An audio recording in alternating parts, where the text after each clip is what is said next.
Picture this. It's a summer afternoon in the late 60s. Kids are running barefoot through the neighborhood. No helmets, no phones, just pure freedom. The toy box in those days was filled with excitement, but also with danger hiding in plain sight. Things we thought were harmless fun would raise eyebrows, and probably lawsuits today. Some were risky, some just downright wild, but all of them remind us of a time when childhood looked very different. Today, we're looking back at 10 toys from the 60s and 70s that would never make it onto store shelves now. If you grew up back then, you probably remember these. They were heavy, sharp-tipped darts. Basically small spears you tossed across the yard toward a plastic hoop target. Sounds fun, right? The problem was when kids got bored of the hoop, they started tossing them at each other. Thousands of injuries and sadly even a few deaths eventually led to an outright ban in 1988. Still, if you talk to someone who played with them, you'll hear stories of backyard battles that felt more like gladiator games than family fun. This was every kid's dream in the mid-60s. A little oven, metal molds, and bottles of liquid plastic that you poured in and baked until you had your own bugs and monsters. The catch? That plastic, called plastigoop, released toxic fumes when heated. Not to mention the metal plates got hotter than a stove burner. Burns were common, and nobody thought much about kids breathing chemicals indoors. Looking back, it was less about safety and more about how much fun it was to make your own slimy toys. 2 hard acrylic balls connected by a string. The goal was to swing them up and down until they smacked together in a blur of motion. For a while, in the late 60s and early 70s, every kid had a pair. The sound was unmistakable, like marbles colliding at lightning speed. The problem? Those acrylic balls sometimes shattered mid-swing, sending shards flying like glass. Eyes, knuckles, and even windows took the damage.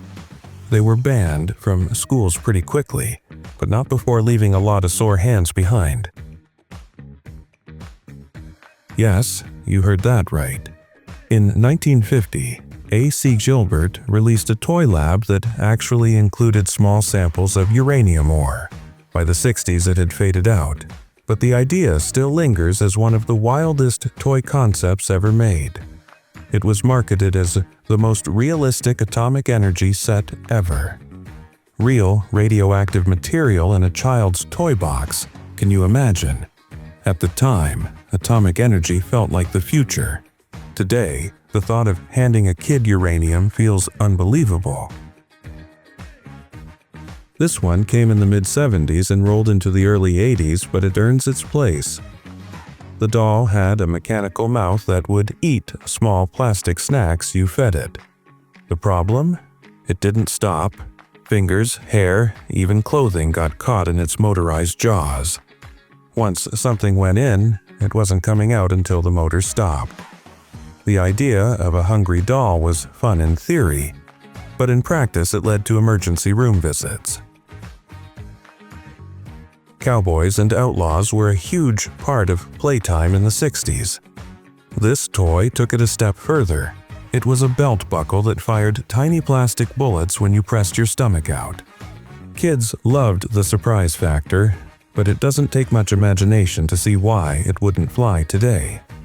Shooting small projectiles at close range, right at face level. Dangerous and easy to misuse. Still, for a generation raised on westerns, it felt like the ultimate gadget.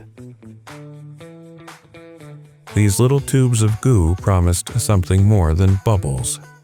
You squeezed the chemical mixture onto a straw and blew it into a balloon that was tougher and bigger than a soap bubble.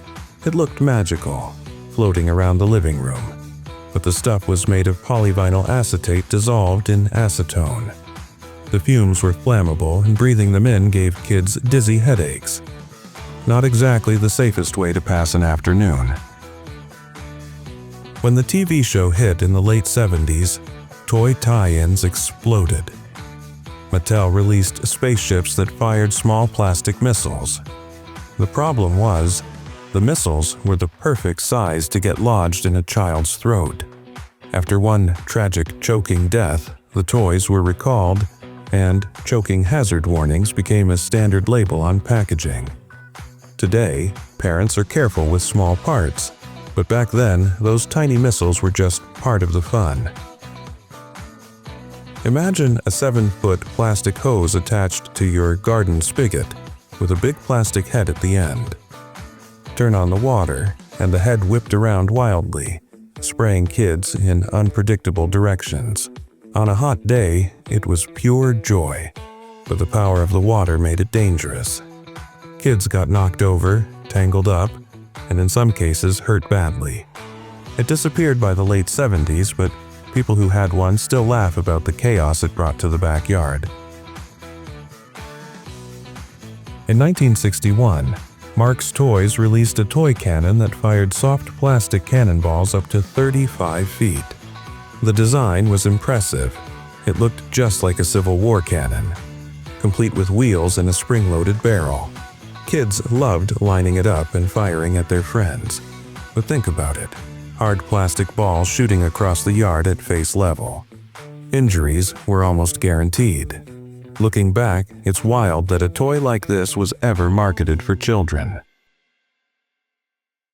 Childhood in the 60s and 70s was full of freedom, imagination, and yes, a fair bit of danger. These toys remind us of a time when safety warnings were an afterthought and fun came first.